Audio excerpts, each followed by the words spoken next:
Welcome back. The feeling that there is nothing left to live for can be overwhelming, but there is help out there.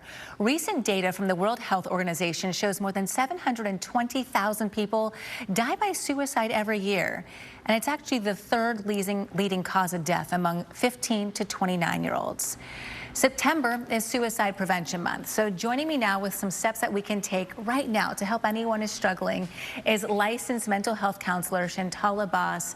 Good morning, and thank you for being here to talk about a tough but very important topic. Thank you for having me. It really is important, especially this time of year. It's a tough time of year for a lot of people. So let's first talk about what exactly is suicidal ideation and how serious can this be? So there are two types of suicidal ideation. There's passive and there's active. And a lot of people don't know the difference. Passive suicidal ideation is talk of possibly wanting to die, not feeling like a person wants to be there anymore, feeling depressed, feeling hopeless, but no active plan or thinking that they're actually going to do that and take their own life. Okay. Active suicidal ideation, they would have a plan in place. They would usually have a means or be seeking out a means.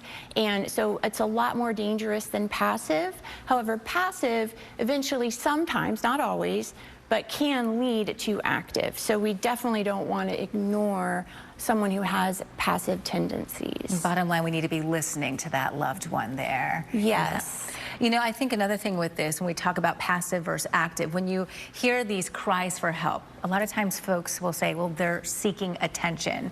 But you say that attention seeking is a cry for help and that it's a very real possibility. Can you kind of walk us through that? Absolutely. Well, the reason that they're saying these things and need the attention is because they're depressed, they're stressed, they feel alienated or isolated.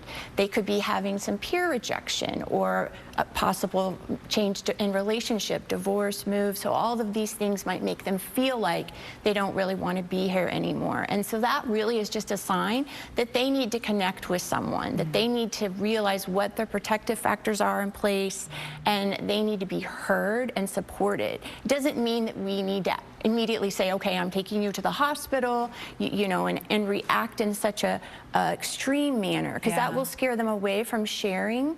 So it's really important that they're heard and that they learn how to cope at that time, because once it's an active plan, it's very difficult to get them to change their minds. Okay. You talk about them feeling isolated. I would imagine one warning sign is if you see a loved one maybe starting to isolate themselves. But what are some other signs that we can look out for, just so we make sure we're being there for anybody?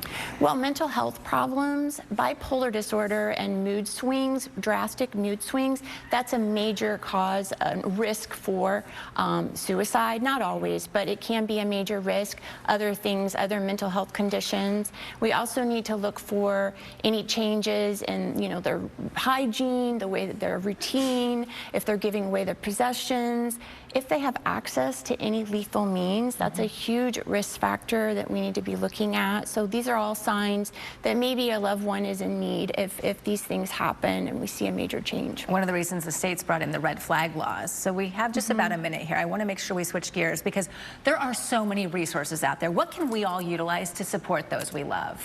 Well, really connect with those we love. Most people don't listen and most people don't hear, and they're busy in their own lives. So really listening and supporting and providing feedback and helping people feel not alone and helping them feel like they have people in their corner, that they're heard. A lot of times minority groups or groups that don't feel support really struggle, and then we need to collaborate. We need to help them find those resources. We need to support them in those situations. So these are 3 C's: connect, collab, and then choice. Helping them realize they're not alone, they have a choice to make positive changes, and really helping them with their mental health, whatever it may be, and choosing a better life for themselves. That, you know, suicide is a permanent situation, and it's just, you know, this is a temporary problem. There is choice and there is something that can be done about it. So really being there for them is super important. Being there, walking them through the journey. Yes. Shantala Boss, thank you so much for joining us this morning. We really appreciate it. Thank you. And remember, if you or someone you know needs support, the Suicide and Crisis Lifeline is available